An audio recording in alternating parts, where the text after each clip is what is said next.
আসসালামু আলাইকুম। কয়েকদিন আগে এইচএসসি 26-এর আইসিটি পরীক্ষা হইলো এবং তুমি জাস্ট 26 ব্যাচের যে কোনো গ্রুপে ঢুকে তুমি একটু হাহাকার মায়া কান্নাটা দেখো। ইভেন কোশ্চেন লেভেল দেখে আমার নিজের লিটারালি স্ট্যাটাস দিতে হইছে যে, কারণ কোশ্চেন যেটা করছে, এই কোশ্চেন হয়তোবা সায়েন্সের পোলাপান কোনো মতন পার করলেও আর্টস কমার্সের প্রচুর পোলাপান মানে আসলে ধরা খাবে। এবং আমরা সবসময় এইচএসসি এক্সাম ঢাকার বাইরে একটু চিন্তা করবো। ঢাকাতে এক্সামিনি হ্যাঁ বেশি, ঠিক আছে, বাট বাকি বোর্ডে মানুষ আরও বেশি। সো আর্টস কমার্সে যারা মনে করো গ্রাম সাইড থেকে পড়ছে বা কম পড়ছে বা ধরো অভাবী, ওরকম টিচারই ছিল না, ওর জন্য তো এই question was not that easy at all. এটা নিঃসন্দেহে হার্ড ছিল। এবং ইয়ার টু ইয়ার যেটা আমি যদি বলি, 24 সাল, 25 সাল, 23 সাল, ইয়ার টু ইয়ার কোশ্চেন লেভেলের যদি গ্রাফটা আমরা দেখি, question level is getting tough for every year. ঠিক আছে? সো এই যে আমাদের কোশ্চেন লেভেল যে টাফ হচ্ছে, এই অবস্থায় আসলে তোমার আইসিটি কেমনে পড়া উচিত, আসলেই কি কোশ্চেন লেভেল হার্ড হচ্ছে কিনা, এবং পড়লে এমসিকিউ সিকিউতে কেমনে করবা, সেটা নিয়ে কথা বলবো। ওকে, সো লাস্ট ফিউ ইয়ার্সের কোশ্চেন আমরা বলেই দিছি যে 23 বলো, 24 বলো, 25 বলো, 26 বলো, কোশ্চেন লেভেল আপগ্রেডের দিকেই আছে। হ্যাঁ, এখন কথা হলো যে কেন কোশ্চেনগুলো আসলে মানুষজনের হার্ড মনে হচ্ছে। দুইটা সাইডে আসলে চিন্তা করতে হবে, বোর্ডের সাইডের কথাও চিন্তা করতে হবে এবং স্টুডেন্টের সাইডের কথাও চিন্তা করতে হবে। বোর্ডের সাইডে তারা যেটা চিন্তা করতেছে যে আচ্ছা, আমি তো 2020 সাল থেকে করোনা অটো পাস দিলাম, 21-এ হাফ অটো পাস, 22-এও কাইন্ড অফ অটো পাস, 23, 24, 25 এগুলা সব শর্ট সিলেবাস দিলাম, 26 ব্যাচ আসে প্রথমবার পাইছে ফুল সিলেবাস, এরা আবার পাইছে কম্বাইন্ড বোর্ড কোশ্চেন। এই ঘটনা 2018 সালে ছিল। 2018 সালের এইচএসসিটা ছিল one of the most standard HSC. Standard দেখেই সবচেয়ে হার্ডেস্ট লাগছিল, কারণ তার আগের বছরগুলোতে একদম মানে ভয়াবহ হারে কোশ্চেন ফাঁস হয়েছিল। ওই জন্য কোশ্চেন ফাঁস ঠেকানোর জন্য এই কোশ্চেন এরকম লেভেল একটা কম্বাইন্ড কোশ্চেন করছে এবং পরীক্ষার 30 মিনিট আগে লিটারালি মানে টস করে নাকি লটারি করে কোশ্চেন বের করতো। তার মধ্যেও কোন জানি একটা কোশ্চেন বের হয়েছিল ওই দিন আমাদের পরীক্ষায় শুরু হয়েছিল 15-20 মিনিট পরে। ঠিক আছে? সো 18 সালের ব্যাপারটা ছিল স্ট্যান্ডার্ড এবং এই 18 সালটা পাচ্ছে হলো আমাদের 26 সালে। এটা আমি সেপারেট ভিডিও দিছি যে এইচএসসি কোশ্চেন হার্ড হচ্ছে কিনা। সো যেহেতু বোর্ডের এন্ডে বোর্ড চিন্তা হচ্ছে ভাই, it's been like a decade man, পুরা 10 বছরের মতো হয়ে যাচ্ছে। 17 সালের থেকে আমরা আর এরকম লেথরা কোশ্চেন দিব না। আমাদের দরকার নাই 1 লাখ প্লাস জিপিএ 5, আমার দরকার নাই শতভাগ পাশের হার।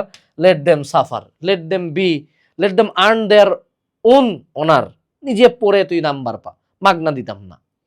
স্টুডেন্টের সাইডে কি ঘটনা ঘটতেছে, স্টুডেন্টের সাইডে আমরা যে কোনো সময় একটা প্রভাব ভুলে যাই যে আমরা যে এইচএসসি পরীক্ষার্থীগুলো গত 5-6 বছর ধরে দেখতেছি, এরা তো আমাদের ভাই ব্রাদার, রাইট? এবং এরাই তো অনলাইনে, আসলে অনলাইন অ্যাক্টিভিটিটাও এদের বেশি। সো আমি আসলে এদেরকে দেখেই তো শিখবো। সো আমি যখন দেখছি আমার সিনিয়র ব্যাচ আইসিটি নিয়ে প্যারা নিচ্ছে না, আইসিটি কি করে, এই পরীক্ষার আগের রাতে হয় ওয়ান শট করে অথবা একটা নোট পড়ে, এগুলা দিয়ে মেজরিটি অফ দ্য কেস আইসিটিতে অনেক সময় প্লাসও চলে আসতো, প্লাস আসতো, 90+ পাওয়া যেত। কিন্তু যখন ডে বাই ডে জিনিসটা টাফ হয়েছে, তখন এই জিনিসগুলোর কার্যকারিতা কমছে, কিছু হইলেও কমছে। কিন্তু বোর্ডের সাইডে কোশ্চেন কিন্তু তারা সিকিউ যেটা, এটা তারা ইম্পর্টেন্ট টপিক থেকেই দিচ্ছে। যেমন আমার, তুমি একটা ভিডিও সার্চ দিবা, 8 মিনিটে এইচএসসি আইসিটি শেষ, মানে ওখানে আমি 5টা না 6টা টপিক বলছি। এ বছরের অ্যানালিসিস রোডম্যাপ ক্লাস দেখবা, আমার যে টপিকগুলো বলছি, তুমি যদি এই বছরের আইসিটি কোশ্চেনটা নিয়ে বসো, টপিক এক্স্যাক্টলি সেমই ছিল। টপিকের বাইরে একটা সিঙ্গেল সিকিউ আসে না, আমার আইসিটি নোটের বাইরে একটা সিঙ্গেল সিকিউ ছিল না। বাট এবার কি করছে যে সিকিউতে আগে ধরো তোমার 1 + 2 + 3 এমনি করে একটা দিয়ে কইতো যে লুপ দিয়ে এটা যোগফল বের কর। এবার এরকম টাইপের কোশ্চেন, মানে আমি উদাহরণস্বরূপ বুঝাচ্ছি তোমার, জাস্ট লেভেলটা বুঝাচ্ছি। এবার বলছে 1² + 2² + 3² dot dot dot dot plus 1³ + 2³ + 3³ dot dot dot. এই দুইটা ক্ষেত্রে এটা যে এন পর্যন্ত, এটা হলো এম পর্যন্ত। সো সে বলছে এন আর এম এর ইনপুট তুমি নাও, দেন এই ফাইনালটা সাম বের করো। সো সেম লুপ স্টেটমেন্টেরই কথা কিন্তু একটু পেঁচাই দিছে। কোশ্চেনগুলো তুমি দেখলে দেখবা যে এই টাইপেরই কোশ্চেন হচ্ছে। আমরা বলেই দিছিলাম যে লুপের কোশ্চেন আসবে, ধরে নাও লুপই দিছে, কিন্তু লুপ একটু পেঁচাই দিছে। বুলিয়ান অ্যালজেব্রা দিছে, একটু পেঁচাই দিছে। ন্যান্ড গেট নর গেটই দিছে, কিন্তু এবার একটু পেঁচাই দিছে। সো স্টুডেন্ট সাইড ইস্যুটা হচ্ছে যে এখন এতদিন তারা কম পড়ে পার হয়েছে, যে আইসিটি ইজ এক্সামের আগে 7 দিন, 7 ডে আইসিটি মোডে ছিল। এখন 7 ডে আইসিটি মোডে আর খেললে হবে না। এতদিন MCQ very predictable, important line পড়লেই হয়, মূল বই না পড়লেও হইতো। এখন সেই ঘটনাটা আর ঘটবে না। সো তুমি অ্যাজ এ স্টুডেন্ট কি করবা? প্রথমত আগে আমরা সিকিউ প্রিপারেশনটা নিয়ে একটু কথা বলি যে as a student what should be your CQ preparation. CQ প্রিপারেশনের ক্ষেত্রে প্রথমত তুমি থিওরি ক্লিয়ার রাখবা। এখন থিওরি ক্লিয়ার মানে কি? যেমন আগে এক ক্লাসে আইসিটি খতম, এইটাতে প্রচুর ভিউ আছে, এটা তোমরা অনেকেই করছো, বাট এই পাপটা আর করা যাবে না। এখন একটু ইনডেপথ ক্লাস করতে হবে। এবং সিকিউর ক্ষেত্রে আগে যেমন আমরা 7 দিন পরে হয়ে যাইতো, এখন 7 দিন পড়া যাবে না, আমরা রেগুলার একটু হইলেও পড়াশোনা দিব। হ্যাঁ, অ্যাজ অলওয়েজ আমাদের যে বই বা কোর্স যেটা কিউএনএ আইসিটি নোট, ওটা এবছরও আমরা কমন দেখাইছি 70-80%, এটা ওয়ার্ক করবে, বাট ওয়ার্কের সাথে সাথে তোমাকেও পড়া দিতে হবে। যেমন উদাহরণস্বরূপ তোমাকে দেখাই, তোমরা অনেকে আমরা academic two admission course launch করতে যাই, বিভিন্ন রকম আসলে মানুষজন পাই। যেমন আমরা যখন ঢাকা কলেজের তানভীর স্যারকে আনলাম, তানভীর স্যারের জাস্ট এই যে আমি স্ক্রল করতেছি কি হলো তার লেকচার, এই যে আইসিটি বাই তানভীর স্যার, আমরা এখানে দুইটা অপশন আছে, ICT by Bijoy sir, ICT by Tanvir sir. So Bijoy স্যারের ক্লাসের সংখ্যা কিন্তু কম, উনি অনেক কম ক্লাসে ছোট ছোট ক্লাসে এগুলা পড়াইছে। হ্যাঁ, আর তানভীর স্যার যেটা করছে যে Tanvir sir each and every topic touch করছে। মানে কতটা দেখো, খালি এক লেকচার 2 এর চ্যাপ্টার 2 এর লেকচার 3 এর চলতেছে চলতেছে চলতেছে চলতেছে চলতেছে চলতেছে 4, 5, মানে অনেক ক্লাস করাইছে। মানে একটা সিঙ্গেল টপিক এখানে বাদ দেওয়ার কোনো অপশন এখানে নাই। সো আমরা যখন আবার এই তানভীর স্যারকে অ্যাড করছি, দেয়ার ওয়ার পিপল যারা তানভীর স্যারকে নিয়ে কমপ্লেন দিছে যে না এত ডিটেলস কেন পড়াবে, আমি এত ডিটেলস পড়বো না, আমার ছোট ক্লাস দেন। আবার দেয়ার ওয়ার পিপল যারা এই ক্লাসটা সরাইতে দিচ্ছে না। সো আমরা এবার দুইটা ক্লাসই রাখে দিছি। সো তোমরা যে এই যে নতুন এতগুলা ক্লাস দিছি, যারা 27 ব্যাচ আছো, তুমি কি আদৌ বাবা ক্লাসগুলো কি করতেছো? তুমি ক্লাসগুলো করতেছো? ক্লাসগুলো করলে কিন্তু কোনো একটা সিঙ্গেল টপিক আটকে যাওয়ার কথা না। ইভেন তোমার যে এখানে আমাদের নিচের দিকে আসে ম্যাটেরিয়ালস অংশে আসো, ম্যাটেরিয়ালস এখানে যে আইসিটির বই দেওয়া আছে দেখছো, সিকিউ বই, এমসিকিউ বই, তানভীর স্যার দেখছো এটা?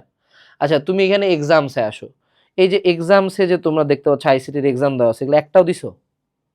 সো তোমাদেরকে কিন্তু শুরুতেই একাডেমিক টু অ্যাডমিশন কোর্সে অন্যান্য সাবজেক্টের সাথে ইবিআইএস সলিউশনও দেওয়া ছিল, তুমি কিন্তু দেখো নাই। যারা দেখতেছো না, তোমরা পরীক্ষার সময় আর কি ধরাটা খাবা, এটা কয়ে দিলাম আমি। এরপরে এমসিকিউ প্রিপারেশনের ক্ষেত্রে একটু আসি। তাহলে কি থিওরি ক্লিয়ার আর নিঃসন্দেহে প্র্যাকটিস করতে হবে। অ্যাটলিস্ট আইসিটি নোটসেও তো কম কোশ্চেন দেওয়া নাই, এটারই সিকিউগুলো সলভ কর না, লাস্ট 5 ইয়ারের বোর্ড কোশ্চেন সলভ কর। এবার আসি এমসিকিউ। এমসিকিউর কোশ্চেনটা বাবা চিন্তা করতে হবে, এইটা কারো কাছ থেকে কমন আসতেছে না কিন্তু, মানে we tried, everyone failed, common আসতেছে না। সো তোমাদের যে বোর্ড বইটা দিছে, আইসিটির একটা বোর্ড বই আছে মাহবুবুর স্যার, না আলাদা বোর্ড বই, এই বোর্ড বইটা লাইন বাই লাইন পড়বা শুরু থেকেই। স্পেসিফিক্যালি যারা আর্টস কমার্স আছো, আর্টস কমার্স এবং আলিম, তোমরা এই জায়গাটাতে ফেল করতেছে কিন্তু। সায়েন্সের পোলাপান তাও বেসিক দিয়ে পার হবে, তোমরা কিন্তু পার হবে না। বোর্ড বইটা লাইন বাই লাইন পড়বা। তার পরবর্তীতে লাস্ট 5 ইয়ার যে কোশ্চেন আছে, last 5 year question with explanation solve করবা। লাস্ট 5 ইয়ারের কোশ্চেন এক্সপ্লানেশন সহ সলভ করবা, নট উইদাউট এক্সপ্লানেশন। অর্থাৎ মানে ইউ আস্ক কোশ্চেন যে কেন প্লাস প্লাস আই আর কেন আই প্লাস প্লাস ডিফারেন্ট, কেন এটা হইল, কেন আমি প্রথম দিকে মানে ইন্ট মেইন লিখলাম, কেন আমি নর্মালি লিখলাম না, কেন থার্ড ব্র্যাকেট মিস গেলে হচ্ছে, কোনটা ফার্স্ট ব্র্যাকেটে বসতেছে, হোয়াট ইজ HREF, কেন আমার এই গেটে 2টা ইনপুট, কেন আরেকটা গেটে আবার আমরা 3 ইনপুটও দেখতে পাচ্ছি, what is the difference. Ask questions about the MCQs. তোমরা যারা কোশ্চেন করতে চাও, ধরো বাসায় টিচার নাই, গরিব তুমি, এই জায়গায় আসো, এই যে doubt solving and QnA click করো, এখানে একটা এআই দিয়ে রাখছে, এটা দেখছিলি? অ্যাপের মধ্যে ঢুকে বা ওয়েবসাইটে এই এআইটারে এসএস দিয়ে এমসিকিউটা আপলোড করে দেয়, দিয়ে বল যে ভাই এটার ব্যাখ্যাটা একটু দেন দেখি, কেন এনে 3টা ইনপুট হইলো, ও কিন্তু বুঝাই দিবে তোরে। তো তোমার হাতে কিন্তু সব আছে বাবা, বুঝছো? তোমার এক একাডেমিক টু অ্যাডমিশন কোর্স নিলে এভরি সিঙ্গেল থিং তুমি পায়ে যাচ্ছ বা যাইতা, বাট তুমি নিবা, কমজন কি নিছো, 20,000 মানুষজন আছো, still you are not using it to your full force. আরও 14 জায়গায় যাবা, আইসিটির জন্য আরও 10টা কোর্স কিনবা, যেখানে মনে করো অনলাইনের বেস্ট টিচারটা দিয়ে রাখে দিছি। সো প্রবলেমটা হলো you don't need another new solution, you have the solution but you have to use it, that's the main fallacy, ঠিক আছে? সো আইসিটির ক্ষেত্রে সাজেশনটা কি? এই কথাগুলোই কিন্তু আমি 26 ব্যাচের আগেও বলছি, প্রতিবারই বলি তোমাদেরকে, তোমরা শুনো না, বাট আমি আমার দায়িত্ব আবারও তোমাদেরকে বলা। সো এই ভিডিওটা যে শেষ পর্যন্ত দেখলা, তুমি সায়েন্স হও, আর্টস হও, কমার্স হও, তুমি আমার স্টুডেন্ট হও বা অন্য যেই প্ল্যাটফর্মের স্টুডেন্ট হও, আইসিটি নিয়ে একটু সিরিয়াস হও। তাহলে দেখা যাবে গ্রুপ সাবজেক্টে পাস হয়ে গেছে, হঠাৎ করে আইসিটিতে ফেল চলে আসছে। You don't want to be that guy, right? Best of luck. আর একাডেমিক অ্যাডমিশন কোর্সের লিঙ্ক ডিসক্রিপশন বক্সে দেওয়া আছে। টাটা।